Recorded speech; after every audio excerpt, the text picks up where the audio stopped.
All right, so it's Black Friday time, and I've pretty much missed the boat as far as trying to capitalize on monetizing my Amazon account to push you towards potentially buying a home theater product or hi-fi product or something. And usually in Black Friday, people wait for this time so they can make a big ticket purchase and save a few bucks while spending more than a few bucks.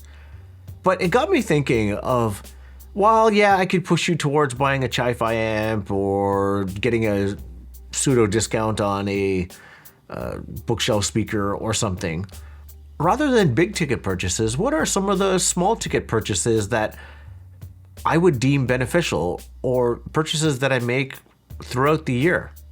So this video is about those. And of course, if you wouldn't mind liking the video and subscribing to the channel, it'll help me out a ton and actually help me get more products in for review. The first item on this list is banana plugs. I love these things, and to me they're indispensable. It would be completely frustrating with the amount of gear and speakers that I get in for review to have to wire things normally. It would take forever and be the worst, especially if you're connecting an AV receiver to multiple speakers. Not having banana plugs would suck so much ass. So banana plugs for the win.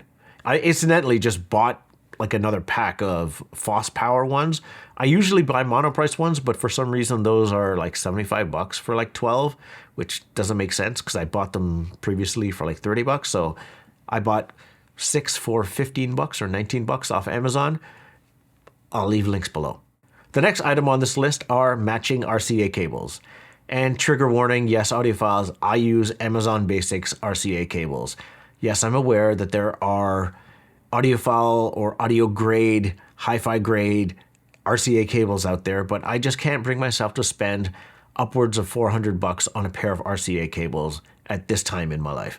And I mentioned matching cables specifically because I know at least that every speaker or every component is connected with the same quality signal, or depending on your perspective, degraded signal. But yeah, matching RCA cables. The next item on this list is a dedicated subwoofer cable. Yes, again, I use Amazon Basics dedicated subwoofer cables. They're cheap. They've worked perfectly well for me in the past, and currently that's what I use. And if you're wondering out there, you can try to connect an RCA cable to a subwoofer, but every time I do, I get a significant amount of hum, so a dedicated subwoofer cable is beneficial. Next up is speaker wire. I buy spools of it, and I know that my sample size might be pretty small. Like, I review gear and I'm constantly switching things out, but here's another spool of, this is Monster speaker cable. This is 14 gauge. There are different gauges of speaker wire. I believe it's like 12 to like 16 gauge. And the lower the number, the thicker the speaker wire. So in my main room, I use 12 gauge speaker wire. I just didn't want to have any doubts. Just get the thickest cable possible because I go from entry-level speakers to high-end speakers all the time. So having the thickest cable possible is considered best. And I know this is probably contentious that I'm not getting the best out of my equipment by not using audiophile grade speaker wire, but I just can't bring myself to spend upwards of, like, last I saw it was AudioQuest 14 gauge dedicated speaker cable was 800 bucks Canadian.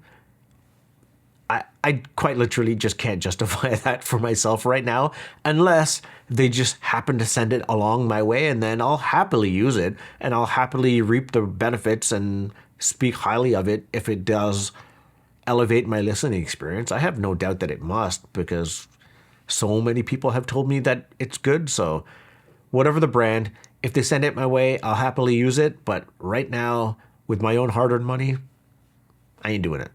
The next one is Swiffer, those dust pads or cleaning cloths. I go through these like crazy, from the no-name ones to the Swiffer ones. So much dust everywhere. If you watch my videos, you can just see there's dust everywhere. And this is after I've vacuumed, I've mopped, I've dusted, I've redusted. Before I even turn the camera on to record, I'm dusting again. Still dust. I can only imagine how bad everything would look like if I didn't dust, but yeah, I go through these like crazy. And the last one is lens cleaning cloths. I mean, this isn't really a purchase if I think about it, but since I'm leaving crazy links to all these other products down below, I might as well just leave one for lens cleaning cloths too. But if I'm being honest, you can just go to your local lens crafters or whatever optical place and just swipe a couple of lens cleaning cloths if you can. But again, these are indispensable because fingerprints, especially if you get the dreaded high gloss piano black speakers in, especially when I get those in for reviews, everything shows up on them. You move them a little bit. And sometimes speakers come with like those dainty little white gloves where you can move things, but inevitably, like, you'll get fingerprints on your speakers, and just being able to buff them out with something that is non-abrasive is really good. Aside from swiping them from your local optometrist or glasses store, I got a couple with my Mac. I get them with every lens filter that I get. I have a bunch of these scattered all over my place, and I'm always just buffing down my speakers just to make sure they look the best.